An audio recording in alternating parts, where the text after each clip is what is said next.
This is LOA Recon with Good Vibe Coach Jeanette Ma, where we explore the ins and outs of conscious creation to manifest our favorite dreams come true.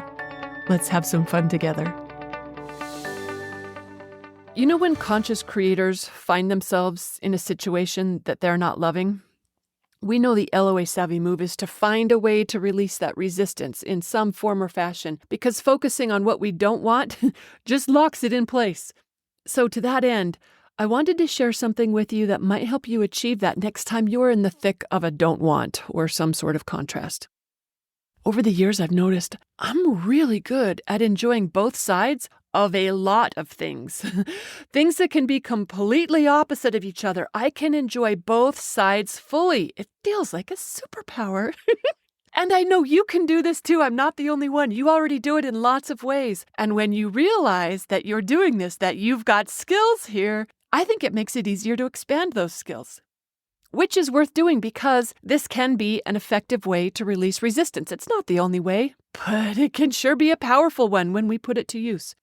Okay, so this idea is based on the understanding that there isn't just one good thing out of all of the possibilities in life. There isn't just one outcome or situation or result that's fabulous or that we prefer. A lot of things go in the fabulous category even when they're the exact opposite of each other. So all sides of the subject, or both sides of the coin, they can both be amazing and delicious when we decide that it is. Or at least when we're willing to look for what's right and good about the side that we might not otherwise have been celebrating. For example, here's some of the things that I know lots of you are really good at loving both sides of. I'll just do a little rampage for each of these so that anyone who isn't already on this same page can maybe get a feel for the possibility of what we're talking about here. For example, man, I just love being able to say this. I love being single, and I also love being in relationship. You know, when you're single, the feeling of independence and possibility, the joy of being able to do whatever you want to do at any time with no one to answer to, no one slowing your roll, is just complete freedom and possibility. It's fabulous. It's also fabulous to keep your own company. I mean, to get to know yourself really well. There's so many wonderful things about being single. And when you're in relationship, that's also amazing too, to be connected with a partner, someone to share all the good stuff with, which just makes it even better. And the delight of getting to know someone on that deep, intimate level, and to have someone in your life who you know has got your back when you could use a friend, it's amazing too. They're both amazing. Another one, I love living alone. I love living alone. It gets to be whatever I want all the time. It's amazing. And I also love living with someone, well, with a friend, not just anyone. Sharing physical space with a loved one, it makes home even better. It's also nice to share some of the responsibilities of maintaining a household. I love both of those so much. I love them both so much. And they're totally opposite. Except they're not. They're both amazing. They're both amazing. They're not opposite. I also love when a relationship continues, and I love when it ends. I love both of those. Like, wherever I am, if I'm going to be there, I'm going to find a way to like it. I'm too smart to resist it, and so are you. And that's not to say that we don't feel the feelings of it, you know, in the red-hot moments, but we don't linger there. We don't get stuck in those feelings or get stuck in the resistance of it. I also love working. I love my work so much. I love it so. What I do, come on. Who wouldn't? Okay, I'm sure some people have told me they wouldn't. I love it. I absolutely love what I do. And I also love goofing off. I also love not working. I love both of them so much. I love having too many ideas to follow through on, like so many good ideas that I can't possibly do them all justice. That's amazing. An abundance of inspiration. Oh, so cool. And I also love not having any good ideas. Nothing new to work with. Nothing new lighting me up. That's cool too. It gives me a chance to make the most of the old ideas or to take a break. Both of them are amazing. Oh, here's another one. Ooh, this one. Oh, I've learned to love carrying some extra weight. It was easier to love after I'd been thin again because then I knew for sure from personal experience that extra weight has its advantages. It's got its advantages. I don't think I did that podcast. That might just be for GVU members who heard that. You might understand that reference. But I have learned to love carrying some extra weight. I also love when I'm lean. That's easy to love too, but I'm not attached to it because I know there are good things about the other side as well. They're both amazing. I learned to love living with symptoms that affected my lifestyle. There are benefits. And I also love feeling perfectly healthy. That's super cool too. Another coin, I love both sides. I love having all my cool stuff. So much cool stuff that makes life even better. And I love having less stuff. Oh, this thing broke or that disappeared. Someone else could really use this. It feels so good to lighten up. I love having this stuff and I love not having this stuff. It doesn't seem like they go together, but I love both. I also love having a bunch of animals. I love having a bunch of animals in my life. And I also love when I'm not responsible for a bunch of animals. When every moment isn't about some animal, when there's room for more, or I'm just taking a break in between foster gigs, I can love both of those. I loved having horses, and then I loved it when I didn't. And then I loved having them again. Whatever it is, I love it. This feels like a manifesting superpower. I love having a bunch of clients. Working with so many people, it's so rewarding, so satisfying, so fulfilling. And it's also really cool when I don't have a bunch of clients. Is this my Libra nature?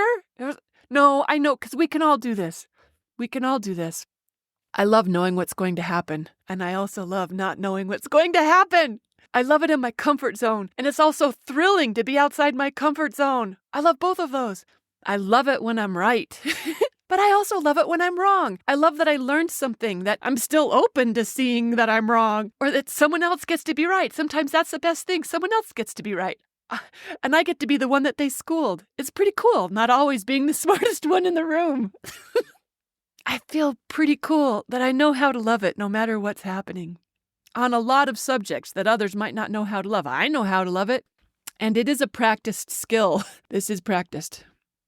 It's also a really good skill for conscious creators to have because we know resistance isn't helpful. Pushing against anything that we don't like or don't want, it just empowers and grows that very thing in our reality. So when I talk to a fellow creator who's in resistance, and yes, remember, we feel the feelings first and above everything else. We don't deny what we feel, but we're also not getting stuck in those feelings either. But when we recognize we've been pushing against something, that's our cue to change our mind about it, to find something to love about it. That can be one approach, like how to love a sick day, or how to make the most of an ailment that changes the way you live. Look, it's not only possible, it's an exceptionally savvy LOA move. And granted, yes, some things are easier to enjoy than others, but it's worth finding something to enjoy about it. Because when we're able to appreciate it, we're free of the resistance. And when we're free of resistance, that's when life gets even better. That's how we become a match to all our favorite dreams and desires. By loving what is, or at least not resisting it anymore. So whether it's your relationship status or your professional status or your health status or financial status, whatever, it's worth loving whatever side of the coin you're on. We get what we look for, so when you look for things to appreciate about whatever situation you're in, you'll find those things. And if you don't know how to love some of the trickier things, like, I don't know, maybe getting fired or being unemployed, I'm your girl. Let me tell you all the amazing things you've been overlooking about that. Oh, it's a huge win on so many levels. Or maybe it's the opposite. They won't fire you. They're laying off everyone else with amazing packages and they won't give you one. You know what? That's fabulous too. That's so cool to be able to see the gifts or the blessings in whatever our situation is. We're just choosing to love and appreciate and celebrate whatever is going on because we're cool. We're savvy like that because our feelings aren't conditional on what's going on out there. We know how to feel good because we practiced it and we know it's within our power to do so. And we can find a myriad of reasons to feel better about whatever's going on in our lives. And yes, I know some of these ideas are not for every moment or every situation. And there comes a time, hopefully sooner than later, where we can see what's right about wherever we're at right now. Because as much as we think it's going to be amazing when we get what we want, it's also amazing to be right where we're at. And the better we can see that, the better our vibration is and the better our reality unfolds from there. Our ability to access positive perspectives, it's good for our manifesting game.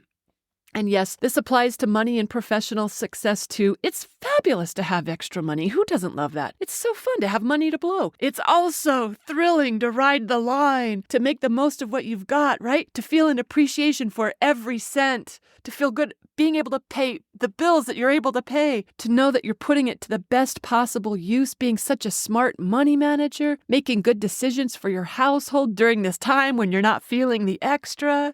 Oh, and it's also really good for what's coming next because the experience of not having all that you want strengthens the desire for more, and that's where more comes from feeling like you don't have enough, or at least from not having all that you want. That's where big money comes from, these times of not feeling the big money.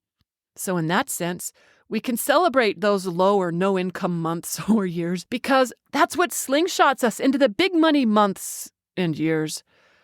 Contrast is where all the good stuff comes from. It's what initiates or strengthens our desire, and that's how life expands, through our expanded desire. But if we stay stuck in the contrast, or whatever it is we don't want, we're blocking that slingshot effect. We can't experience what we're not the vibration of. So as long as we keep not wanting this, not liking that, it's going to stay that way. And we're too smart to do that. Abraham has said if we knew what the contrast was creating for us, we would never wish it away again. Instead, we would celebrate it when it showed up, because we would know that that's what's leading us into even better.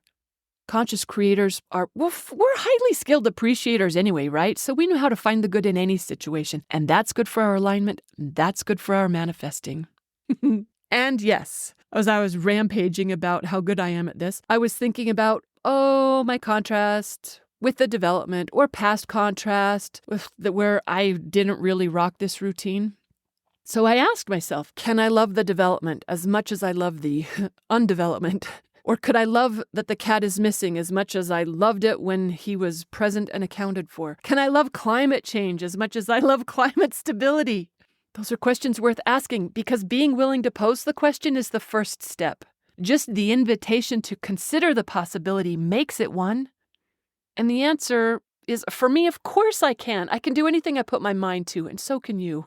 Because that's where everything comes from, our minds, our attention, our focus, whatever we're observing. So when we put our mind to it, of course we can love whatever we're willing to practice loving, or at least not resisting, right? If we could just even get to peaceful neutrality or willful, conscious allowing, that in itself makes room for even better to manifest.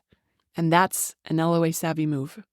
Because pushing against what we don't want just keeps us stuck in it. And appreciation is the antidote to so many things. It's the antidote to resistance, to impatience, to fear, to so many things that are messing up our vibrational game. So the next time you notice something you're not loving, if it's bothering you enough that you'd like to be rid of it, see if instead you can practice appreciating it. See if you can find what's good about it. See if you can imagine how Jeanette might rampage about it, or why someone else might rave about it. Because I guarantee it's there, and magic unfolds when you find it. Thanks for listening, everyone. I hope you got some manifesting inspiration from this.